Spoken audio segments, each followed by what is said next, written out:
पवित्र आराधना को प्रारंभ करें। मैं धीरज से यहोवा की बाट जोता रहा और उसने मेरी और झुककर मेरी दुहाई सुनी। उसने मुझे सत्यानाश के गड्ढे और दलदल की कीच में से उबारा और मुझको चट्टान पर खड़ा करके मेरे पैरों को दृढ़ किया है। उसने मुझे एक नया गीत सिखाया जो हमारे परमेश्वर की स्तुति का है। बहुत तेरे देख कर डरेंगे और यहोवा पर भरोसा रखेंगे। आइए हम अपने सृजनहार, पालनहार, त्राणकर्ता, सामर्थवान प्रभु के चरणों में प्रार्थना में अपने आप को नतमस्तक करें। सर्व सामर्थी, पराक्रमी, अति तेजोमय जीवित प्रभु, हम सब आपकी शरण में आते हैं। निस्संदेह आपके प्रभुत्व को, आपके स्वामित्व को स्वीकार करते हुए धन्यवाद देते हैं इस बहुमूल्य जीवन के लिए, इन शांत क्षणों के लिए और आज के इस पवित्र विश्रामवार के दिन के लिए। और आज जबकि संसार में विभिन्न स्थानों पर आपके विश्वासी गण आपकी आराधना, आपकी वंदना, आपकी स्तुति करने में लौलीन हैं, विभिन्न माध्यमों के द्वारा प्रेमी पवित्र परमेश्वर पिता हरे अपने आराधकों को आशीर्वादित कीजिए, सहायता कीजिए, रक्षा कीजिए, अगुवाई कीजिए। हम धन्यवाद देते हैं आपके पवित्र सहायक के लिए जो हर पल, हर क्षण और हर एक परिस्थितियों में हमारी सहायता, रक्षा और अगुवाई करता है। धन्यवाद देते हैं आपके नाम की स्थापित हर एक पवित्र कलीसियाओं, संस्थाओं और विभिन्न संगठनों के लिए Methodist church in India Mumbai regional conference, हमारे bishop doctor Anil John Sarwan और हर एक आपके दास दासी, मिशनरी गणों, डीकनस, लेडीज और हर एक बड़ी छोटी कलीसियाओं के लिए। और विशेष रूप से धन्यवाद देते हैं गोंदिया मेथोडिस्ट चर्च के लिए। आज दिन तक विभिन्न उतार चढ़ाव में आपने हम सबों की सहायता, रक्षा और अगुवाई की है। प्रेमी पवित्र परमेश्वर पिता, ये आप ही की महाकरुणा और अनुग्रह है, इसके लिए अपने हृदय से आपका बारंबार धन्यवाद देते। आपसे हम क्षमा मांगते हैं, जाने अनजाने में हमने आपकी पवित्र आज्ञाओं, आपके पवित्र नाम का अनादर किया है। पश्चातापी अनुकरण से परिपूर्ण करते हुए अपने देवी अपनी पवित्र उपस्थिति में निरंतर बना कर रखिए। प्रेमी पवित्र परमेश्वर पिता, हम में से हर एक को आप ये वर प्रदान कीजिए कि हम आपकी आराधना आत्मा सच्चाई से परिपूर्ण होकर करें, जो आपकी पवित्र दृष्टि में ग्रहण योग्य है। आज की संपूर्ण आराधना को हम आपके सामर्थ्य, आपके पवित्र हाथों में सुपुर्द करते हैं। हमारी इच्छा नहीं, परंतु आप ही के दिव्य और आप ही की पवित्र इच्छा को हम सब हर पल, हर क्षण और हर एक परिस्थितियों में निरंतर पूरा करते रहें। ऐसी अलौकिक शक्ति और दिव्य विश्वास से आप हम में से हर एक को भौतिक रूप से परिपूर्ण कीजिए। ये प्रार्थना हम अपने त्रिएक पिता, पुत्र, पवित्र आत्मा के नाम में होकर मांगते हैं। सुनिए और ग्रहण कीजिए दया के सागर, आमीन। आइए इस समय हम प्रभु का धन्यवाद देते हुए और आप सबों का आज की पवित्र आराधना में स्वागत करते हुए मसीह गीत संग्रह की पुस्तक में से गीत नंबर 396, पेज नंबर 159 हम इस गीत के बोल जो कि इस प्रकार से हैं, जब जीवन के दुख सागर में आंधी चलती है तब यीशु पर मैं लंगर सी आशा रखता हूँ। आइए हम सब अपने स्थान पर रहते हुए इस भक्ति प्रशंसा गीत को साथ में गाने का प्रयास करें। जीवन के दुख सागर में आंधी चलती है तब यीशु पर मैं लंगर सी आशा रखता हूँ। परीक्षा और विपत्ति अत्यंती है, तब उससे चैन और शांति में पाता हूँ।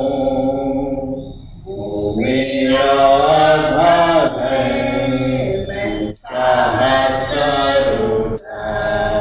वो मेरा आधार है, कभी न डरूँगा। वो मेरा आधार है, वो सिर शक्तिमान, सनातन की चट्टान है ईशो। बुराई से बचा के वो निर्मल करता है। वो मेरे मन से बोलकर आराम दिलाता है। अथवा मुक्ति दाता भरोसा उस पर है। सदा वो रहता पास की सहारा से। वो मेरा आधार है, मैं साहस करूँगा। वो मेरा आधार है, कभी न डरूँगा। वो मेरा आधार है, वो सिर शक्तिमान, सनातन की चट्टान है ईशो। वो मेरा दोस्त है, वो मुझको करता है। वो दुखी आंधी रोकर मुझे बचाता है। विश्वास से स्वर्गीय धन की मैं करता हूँ आशा। जो यीशु मेरे लिए बनाता है, वो मेरा आधार है, मैं साहस करूँगा। वो मेरा आधार है, कभी न डरूँगा।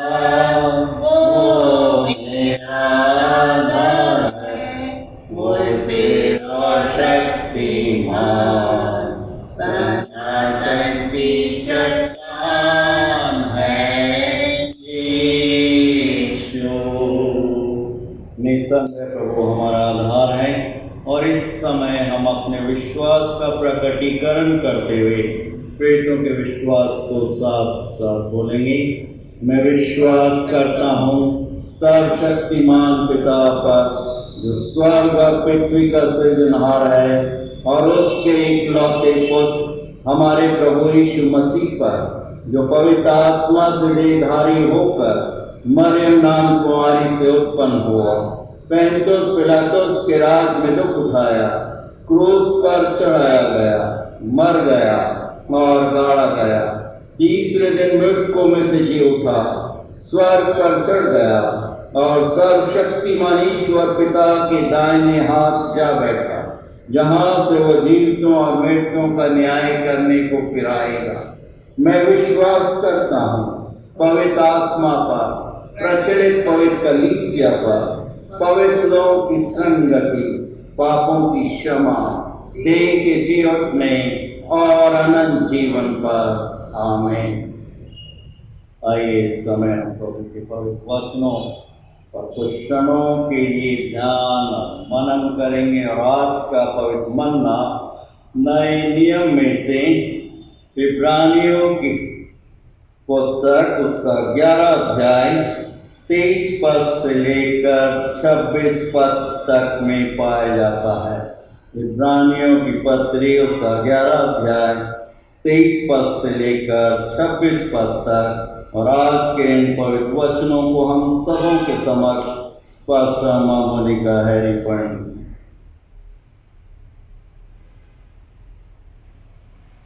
आज का धर्मशास्त्र स्मरण पाठ जो हमें मिलता है इब्रानियों की पुस्तक उसका 11वां अध्याय 23 वचन से लेकर 26 वचन तक, जिसका शीर्षक है विश्वास के उदाहरण।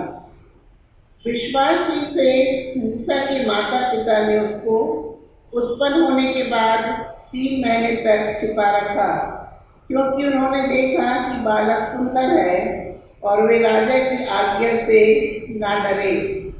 विश्वास ही से मूसा ने सियाना होकर फिरौन की बेटी का पुत्र कहलाने से इनकार किया, इसलिए कि उसे पाप में थोड़े दिन से सुख भोगने से परमेश्वर के लोगों के साथ दुख भोगना अधिक उत्तम लगा। उसने मसीह के कारण निंदित होने को मिस्र के भंडार से बड़ा धन समझा, क्योंकि उसकी आंखें फल पाने की ओर लगी थी। प्रभु परमेश्वर अपने जीवित वचन के पढ़े जाने, सुनने और समझने की शक्ति से हम सबों को परिपूर्ण करे। आमीन।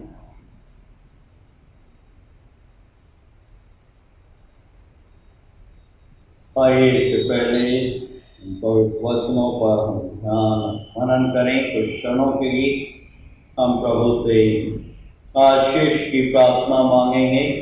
हम सिर्फ वचनों के सुनने वाले ना हो, परंतु अपने व्यक्तिगत, पारिवारिक और कलीसियाई जीवन में प्रभु के पवित्र वचनों पर चलने वाले प्रभु के सच्चे विश्वासी बने रहें।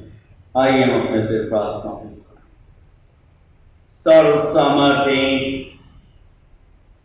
पराक्रमी तेजोमय जीवित प्रभु, धन्यवाद देते हैं इस बहुमूल्य जीवन के लिए, आपकी पवित्र कलीसिया की। और आज जबकि हम लॉकडाउन में रहते हुए अपने निवास स्थान पर ऑनलाइन के द्वारा आपके वचनों पर ध्यान और मनन कर रहे हैं, हम में से हर एक को हमारे मनों की एकाग्रता से परिपूर्ण कीजिए, कि हम सबों का ध्यान और मनन आपकी पवित्र दृष्टि में ग्रहण योग्य हो, क्योंकि आप ही हमारे दृढ़ गढ़, बल और चट्टान हैं। ये प्रार्थना हम अपने त्रिएक पिता, पुत्र और पवित्र आत्मा के नाम में होकर मांगते हैं। सुनिए और ग्रहण कीजिए दया के सागर। आमीन। प्रभु यीशु के सामर्थी पवित्र नाम में गोंदिया मेथोडिस्ट चर्च ऑनलाइन की आराधना में आप सबों का हार्दिक स्वागत और अभिनंदन करता है। इब्रानियों की पत्री उसका 11 अध्याय 23 पद से लेकर 26 पद तक जो पवित्र वचन हम सबों के समक्ष पढ़े गए, जो हमें स्मरण दिला रहे हैं और आमंत्रित कर रहे हैं कि प्रभु के विश्वासी होने के नाते हम सबों को अपने व्यक्तिगत जीवन में विश्वास में दृढ़ और स्थिर बने रहना है। इन अंतिम और कठिन दिनों में वचन 23 पद हमें स्मरण दिला रहा है। 23, 24, 25 और 26 पद विश्वासी से मूसा के माता पिता ने उसको उत्पन्न होने के बाद 3 महीने तक छिपा कर रखा, क्योंकि उन्होंने देखा कि बालक सुंदर है और वो राजा की आज्ञा से न डरे। विश्वास ही से मूसा ने सयाना होकर फिरौन की बेटी का पुत्र कहलाने से इनकार किया, इसलिए कि उसे पाप में थोड़े दिन के सुख भोगने से परमेश्वर के लोगों के साथ दुख भोगना अधिक उत्तम लगा। उसने परमेश्वर के कारण निंदित होने को मिस्र के भंडार से बड़ा धन समझा, क्योंकि उसके आंखें फल पाने की ओर लगी थी। अंग्रेजी में न्यू इंटरनेशनल वर्जन इस प्रकार से है, by faith Moses' parents hid him for 3 months after he was born, because they saw he was no ordinary child, and they were not afraid of the king's edict. By faith, Moses, when he had grown up, refused to be known as the son of Pharaoh's daughter.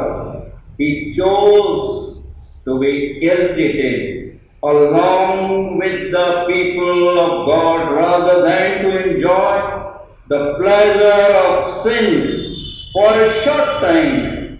He regarded disgrace for the sake of Christ as of great value than the treasures of Egypt, because he was looking ahead of the reward.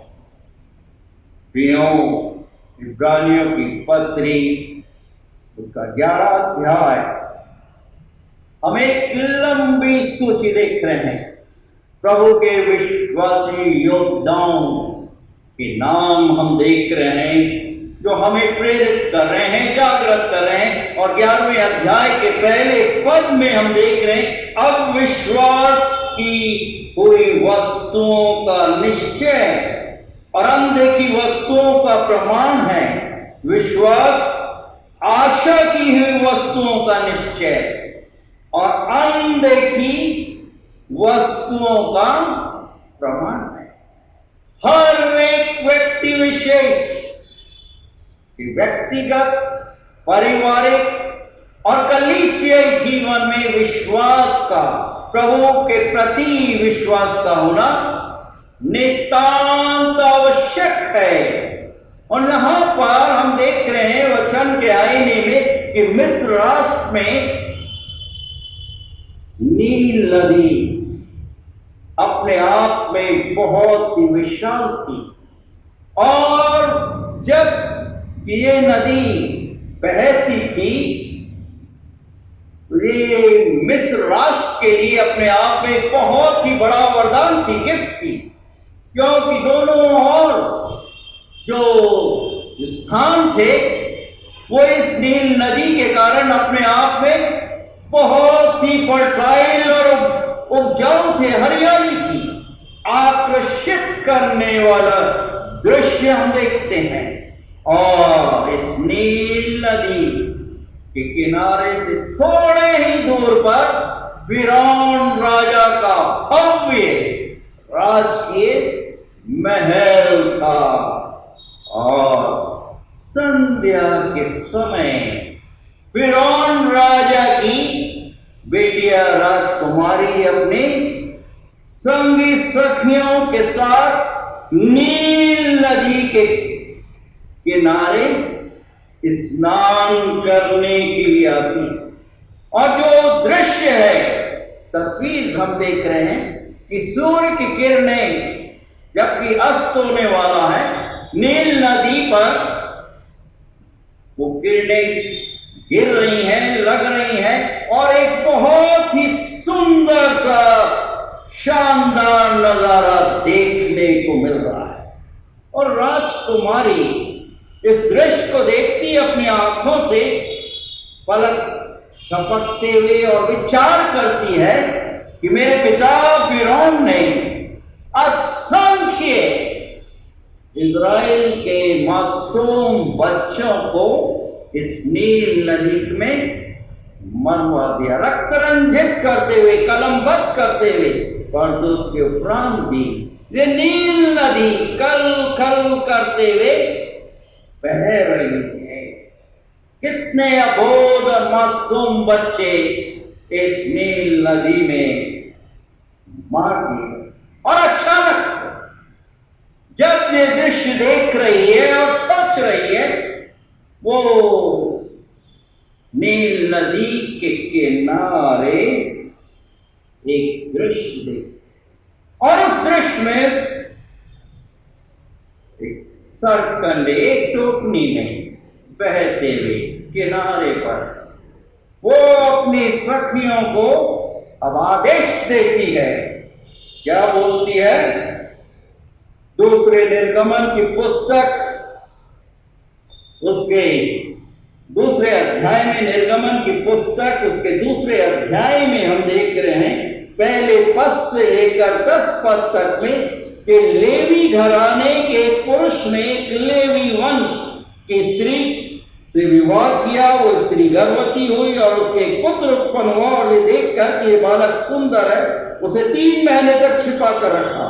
जब वह उसे और छिपा न सकी तब उसके लिए सरकंडों की एक टोकरी लेकर उस पर चिकनी मट्टी राल लगाई और उसमें बालक को रखकर नील नदी के किनारे कांसों के बीच छोड़ाई। उस बालक की बहन दूर खड़ी रही कि देखें कि क्या हाल होगा। तो फिरौन की बेटी नहाने के लिए नदी के किनारे आई, उसकी सखियां नदी के किनारे किनारे टहलने लगी।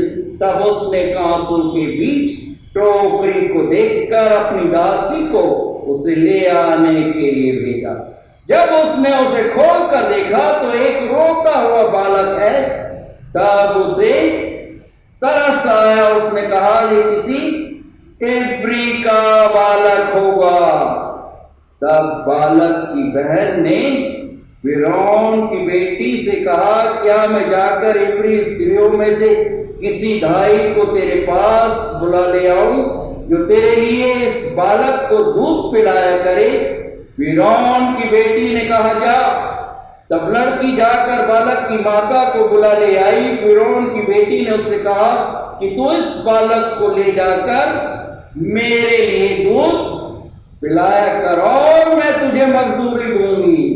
तब वो स्त्री बालक को ले जाकर दूध पिलाने लगी। जब बालक कुछ बड़ा हुआ तब वो उसे फिरौन की बेटी के पास ले आई और वो उसका बेटा ठहरा और उसने यह कहकर उसका नाम मूसा रखा कि मैंने इसको जल में से निकाला है। फिरौन सच्चाई को जानते हुए प्रभु के इस महान अगुआ को, जो कि जल में से अद्भुत रूप से प्रभु के द्वारा निकाला गया था, हमें इसकी पृष्ठभूमि बैकग्राउंड को जानना नितांत आवश्यक है हमारे आत्मिक जीवन के उत्थान के लिए। 1450 लगभग 15वीं सदी में प्रभु यीशु मसीह के संसार में देहधारी होने से पहले हम सब जानते हैं कि यूसुफ मिस्र राष्ट्र का पंत प्रधान बना और जब वो अपने घराने अपने प्रियों के साथ मिस्र में रह रहा था तो इजरायली लोग संख्या में बहुत ही कम थे और ऐसी परिस्थिति में एक व्यक्ति विशेष के द्वारा, यूसुफ के द्वारा वहां पर मिस्र राष्ट्र में इजरायलियों की संख्या दिन ब दिन बढ़ने लगी। और जब ये बढ़ने लगी तो स्वाभाविक है कि फिरौन राजा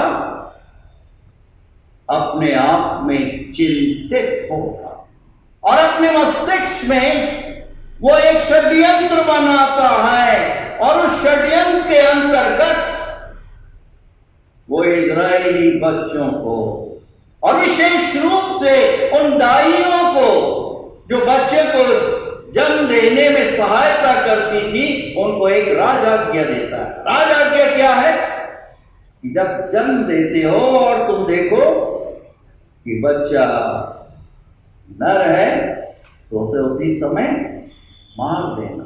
परंतु दाइयां इस प्रकार से नहीं करती क्योंकि वो प्रभु परमेश्वर का भय मानती थी। प्रियो, एक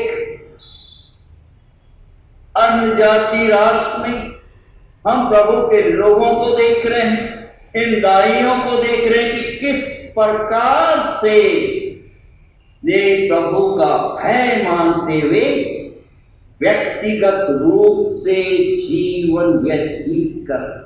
और ऐसे समय में एक परिवार, लेवी परिवार, जिसका नाम अमराम और याकूबेद है, पति पत्नी के एक घर में बच्चा पैदा होता है जो कि अपने आप में अति सुंदर होता है, 3 महीने तक वो उसे छिपा कर रखती है, और जब ज्यादा दिन वो नहीं छिपा सकती तो उसको नील नदी के छोर पर छोड़। और ऐसी परिस्थिति में राजकुमारी उस टोकनी में इस मासूम बच्चे को देखती है, और आप सब जानते हैं कि उस बच्चे की बहन दूर से खड़ी थी, और किस प्रकार से इस बच्चे की परवरिश अद्भुत रूप से प्रभु परमेश्वर की महान योजना के अंतर्गत हम देख रहे हैं। प्रियो, अद्भुत युक्ति करने वाला पराक्रमी परमेश्वर, अनंत काल का पिता और शांति का राजकुमार उस समय उस घराने में और उस राष्ट्र में उपस्थित था साक्षात रूप से। और प्रियो, वचन में हम देख रहे हैं कि ये विरोधी इजराइलियों के विरोधी मिस्र राष्ट्र की राजकुमारी इस मासूम बालक की गार्जियन, एक पालक बन जाती है। कितना अद्भुत है! प्रभु परमेश्वर अद्भुत रूप से काम करता है, और यहां पर हम 3 चीजों पर ध्यान देने का बहुत ही आवश्यकता है कि इस परिवार में अम्राम और योकेबेद, इस घराने में मां पिता के मन मस्तिष्क में प्रबल इच्छा शक्ति थी, और इस इच्छा शक्ति के साथ ही साथ प्रभु पर विश्वास भी था, और साथ ही साथ विश्वास रखते हुए, प्रकट करते हुए उसे कार्यान्वित कर रहे हैं, उसे ऑपरेशनल, उसे फंक्शनल कर रहे हैं। सिर्फ विश्वास रखना ही पर्याप्त नहीं, परंतु उसको कार्यान्वित, उसे एक्शन में परिणत करना नितांत आवश्यक है। और इसी सच्चाई को हम इसी अध्याय में, इब्रानियों की पत्री उसके 11वें अध्याय और 6ठे पद में देख रहे हैं कि प्रभु हमें स्मरण दिला रहे हैं कि बिना विश्वास के प्रभु को प्रसन्न करना असंभव है। वो विद्यमान है और हर एक अपने खोजने वालों को प्रतिफल प्रदान करता है। और यहाँ पर हम देख रहे हैं इब्रानियों की पत्री उसके 11 अध्याय और पहले पद में, अब विश्वास आशा की वस्तुओं का निश्चय है और अनदेखी वस्तुओं का प्रमाण है। अंग्रेजी में कुछ इस प्रकार से, now faith is being sure of what we hope for and certain of what we do not see.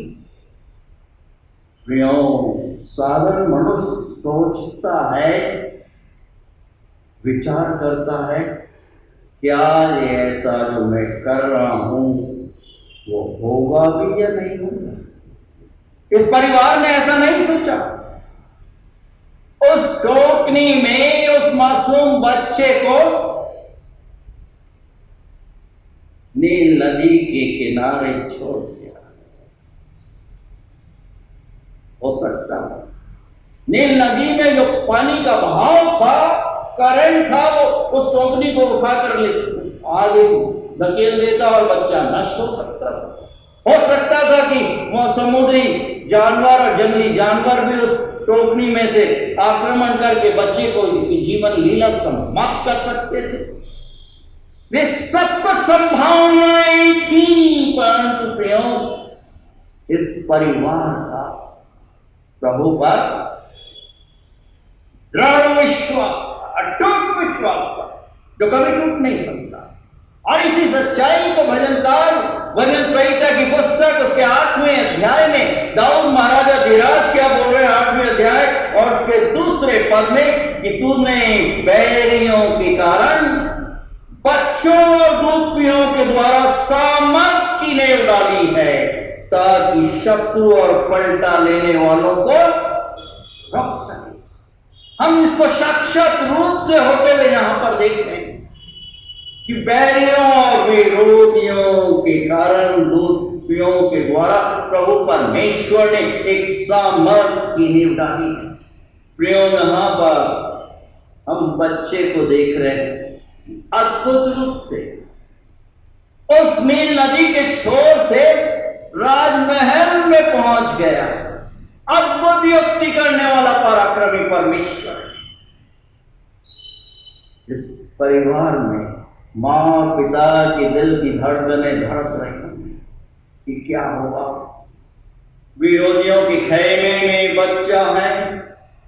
1 महीना व्यतीत हो गया, 2 महीना, 3 महीना, 4 महीना, ऐसे होते होते 20-25 और ऐसे होते होते 40 वर्ष व्यतीत हो गए।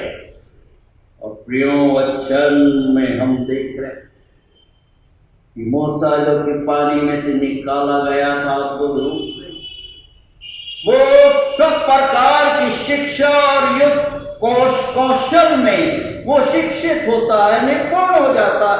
और अब एक ऐसा मुकाम 40 वर्ष की अवस्था में हो जाता है कि वो फिरौन का राजकुमार बनने का गौरव प्राप्त करने जा रहा था। ऐसी परिस्थिति में क्या देख रहे हैं हम क्यों?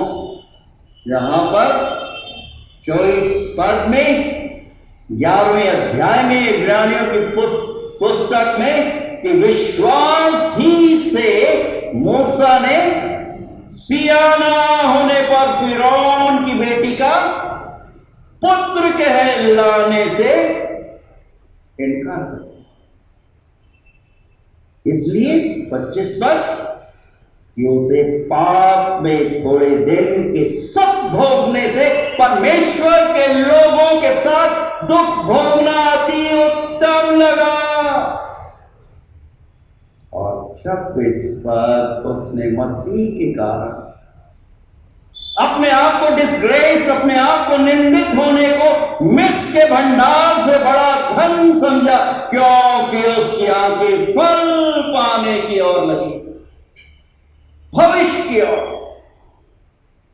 प्रभु परमेश्वर की तरफ। इस जवान ने, जिसके अंदर जवानी का खून था, दौड़ रहा था। जवानी के उस खून में, उस जोश में जवान बच्चे क्या क्या क्या नहीं कर डालते। आज हम देखें वचन स्पष्ट बता रहा है कि उसे पाप में थोड़े दिन के दुख सुख भोगने से परमेश्वर के लोगों के साथ दुख भोगना अधिक उत्तम लगा। एक परिवर्तित मनुष्य फिलिपियों की पत्री उसके 3 अध्याय और 10 पद में पौलुस प्रेरित फिलिपियों की कलीसिया को और आज हम में से हरेक को, जबकि हम इन उपवास व्रत प्रार्थना सभाओं में सहभागी हुए, क्या बोल रहे हैं 10 पद में कि मैं प्रभु यीशु मसीह और उसके दुख और मर्म में सहभागी हूं कि उसकी पुनरुत्थान की सामर्थ को प्राप्त करूं। यहां पर कुछ हम इसी प्रकार के दृश्य को देख रहे हैं कि मूसा परमेश्वर के लोगों के साथ दुख भोगने को अधिक उत्तम समझ रहा है। प्रियो, उसने मसीह के कारण निंदित होने के लिए अपने आप को प्रभु के हाथों में सुपुर्द कर दिया। आज सबसे अहम प्रश्न है हमारे समझ, हमारे देश में, महाराष्ट्र में एसओपी, लॉकडाउन, स्तरीय कार्य पद्धति का हमने पालन किया पिछले 11-12 महीने। प्रभु का धन्यवाद देते हैं। फरवरी महीने में प्रभु का आराधनालय खुला रहा, हमने भक्ति की आराधना। फिर दोबारा मार्च महीने में अभी लॉकडाउन हो गया और हम नहीं जानते कि ये लॉकडाउन अब कितना और अधिक, कितना लंबा और खींचेगा। आप नहीं जानते, मैं नहीं जानता, परंतु प्रभु परमेश्वर जानता है, क्योंकि वो अद्भुत है, अद्भुत युक्ति करने वाला है।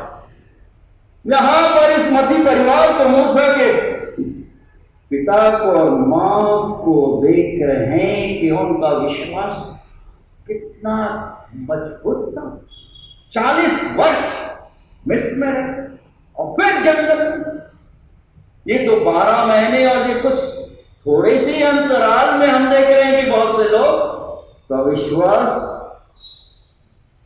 कमजोर है, इतना कमजोर कि प्रभु के आराधनालय का तिरस्कार कर रहे हैं। विश्वास के साथ, धीरज के साथ आज हर एक माँ पिता को अपने जवान बच्चों के लिए प्रार्थना, प्रभु पर विश्वास। क्या हर एक माँ पिता कर रहे हैं? इन उपवास कालीन प्रार्थना में आज अंधकार की शक्तियां बड़ी प्रबलता के साथ कार्य कर रही हैं, और ये होना है। दूसरी तीमुथियुस की पत्री 3 अध्याय और 1 पद की स्मरण रख कि कठिन दिन आएंगे, लॉकडाउन होगा और भी अकाल होगा, महामारियां होंगी। और यहां पर वचन के आईने में हम देख रहे हैं पहले यूहन्ना की पत्री उसके 4 अध्याय में और उसके पहले पद के अंतर्गत प्रभु हमें स्मरण दिला रहे हैं, हमें आमंत्रित कर रहे हैं। क्या बोल रहे हैं 4 अध्याय पहले पद में कि हे प्रियो, हर एक आत्मा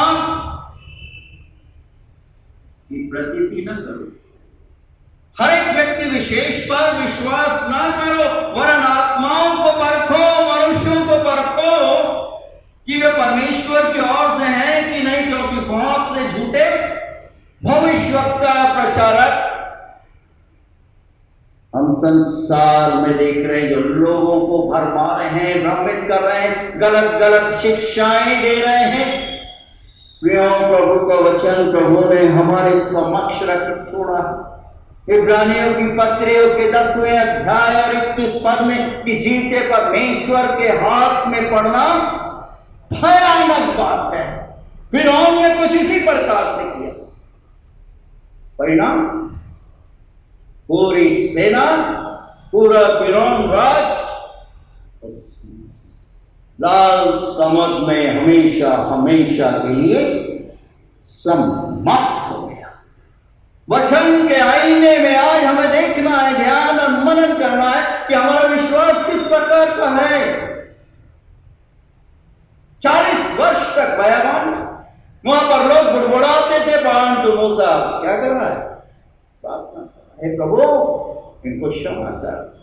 यहां पर सियाना हो गया, राजमहल को छोड़ते हुए प्रभु के साथ, प्रभु के लोगों के साथ दुख उठाने के लिए तैयार है।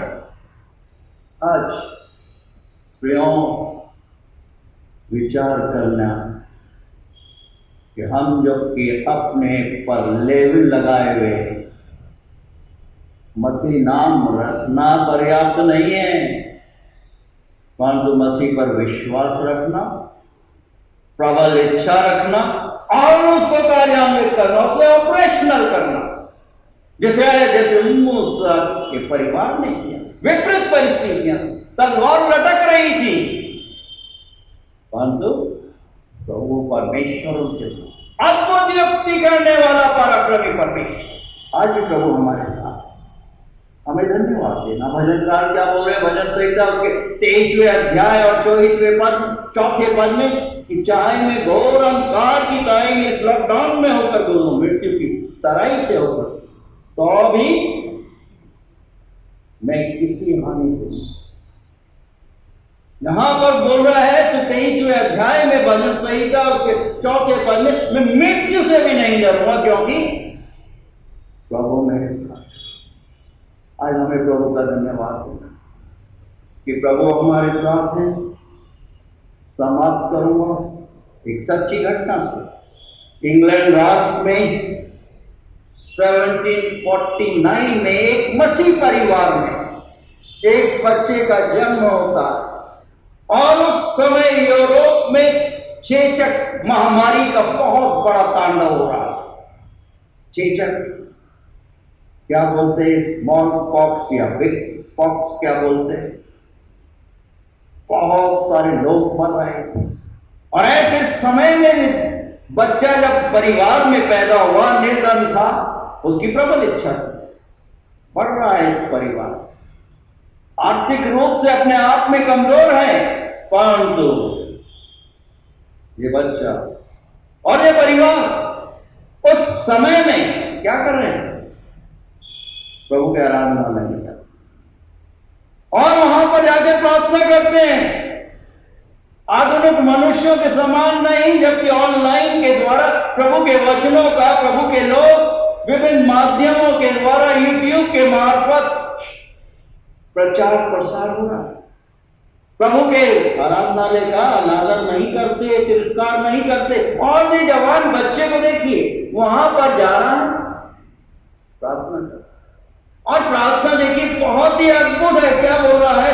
मेरे स्वर्गीय पिता, चेचक के कारण असंख्य लोग अंधे हो गए हैं, मर गए हैं, लेकिन मैं इतना जानता हूं, प्रार्थना कर रहा है जवान बच्चा, लेकिन मैं इतना जानता हूं कि आपने बेडौल पृथ्वी को सुंदर बनाने वाले आप ही एकमात्र प्रभु हैं। क्या अद्भुत प्रार्थना है।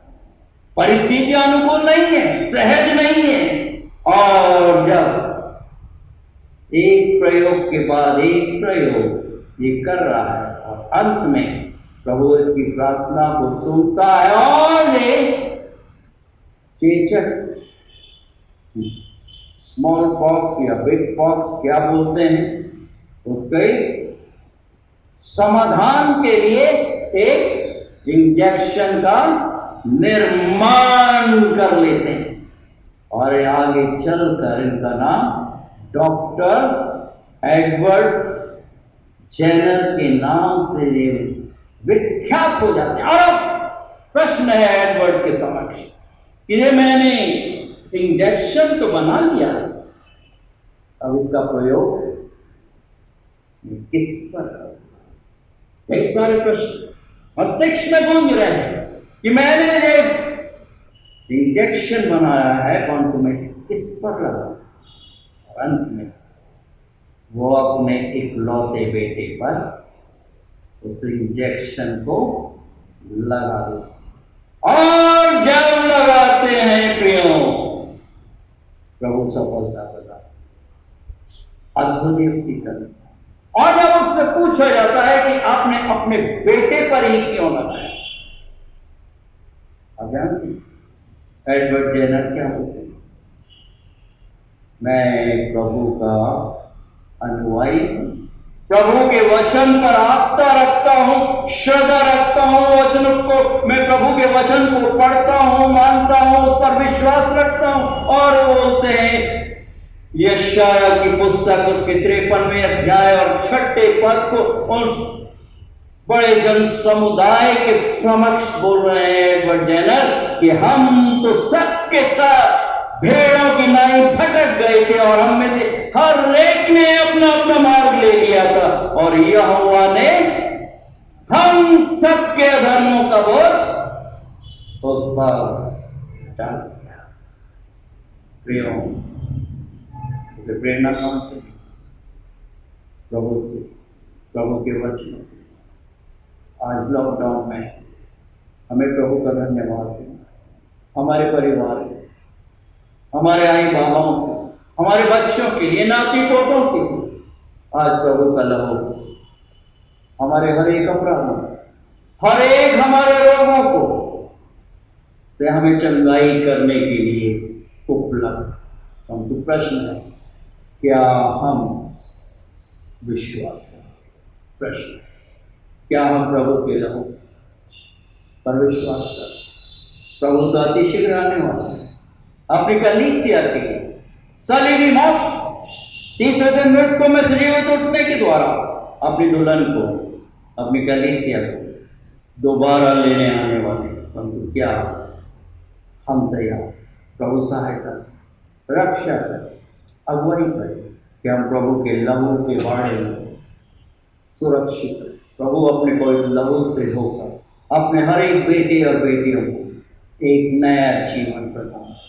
आइए हम अपने से प्रार्थना में प्रभु के चरणों में नतमस्तक करें। सर्व सामर्थ्य पराक्रमी अति तेजोमय जीवित प्रभु, हम धन्यवाद देते आज के पवित्र दिन के लिए, आपके पवित्र वचनों के लिए, जो आपने हम सबों के आत्मिक जीवन के उत्थान के लिए रख छोड़े। पौलुस प्रेरित पवित्र आत्मा से परिपूर्ण होते हुए हम में से हर एक को आमंत्रित कर रहे हैं, प्रेरित कर रहे हैं कि बिना विश्वास के प्रभु को प्रसन्न करना असंभव है। विश्वास सुनने से और सुनना प्रभु के वचन के द्वारा होगा।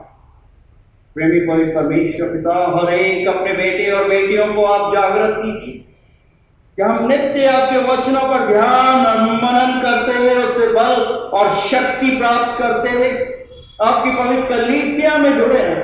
हर एक भ्रमित करने वाली, हर एक अंधकार की शक्तियों को जो आज इस संसार में बड़ी प्रबलता के साथ कार्य कर रही है, यीशु नासरी के सामर्थ्य पवित्र नाम में हुक्म देते हैं, हर एक ऐसे अंधकार और शैतानी शक्तियों के बंधनों को तोड़ दीजिए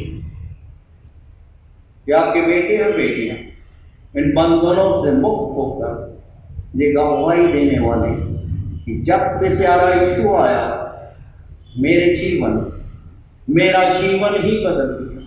धन्यवाद देते आपके पुत्र हमारे उद्धारकर्ता प्रभु यीशु मसीह के पवित्र बलिदान, उनके पवित्र लहू बहाए जाने के द्वारा आप अपने प्रियों को आज भी शुद्ध कर रहे हैं।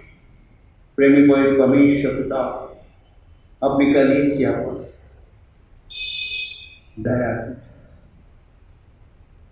सहायता कीजिए, रक्षक अगुवाई कीजिए। इस पैंडेमिक कोविड-19 के दूसरा फेज जो कि हमारा देश और महाराष्ट्र प्रांत और संसार सामना कर रहा है, रक्षक अपने लोगों को पश्चातापी हृदय प्रदान कीजिए। आपका वचन बहुत सहज है। यदि मेरी प्रजा के लोग जो मेरे नाम से कहलाते हैं मेरे दर्शन के खोजी और प्रार्थना करें और अपने बुरे कृत्यों से फिर जाए, तो मैं स्वर्ग से उनकी प्रार्थनाओं को सुनूंगा और उन्हें प्रतिफल प्रदान करूंगा, जैसे आपने मूसा को प्रतिफल प्रदान किया। आपकी बड़ी कलीसिया को वो महान अगुआ बना और आप उसके साथ साथ रहे आग के खंभे और बादल के रूप में, और आज भी आप अपने पवित्र सहायक के द्वारा हम सबों के साथ हैं। हर एक परिवार, हर एक अपने बेटे बेटियों की को दिशा निर्देश प्रदान करने के लिए तैयार है।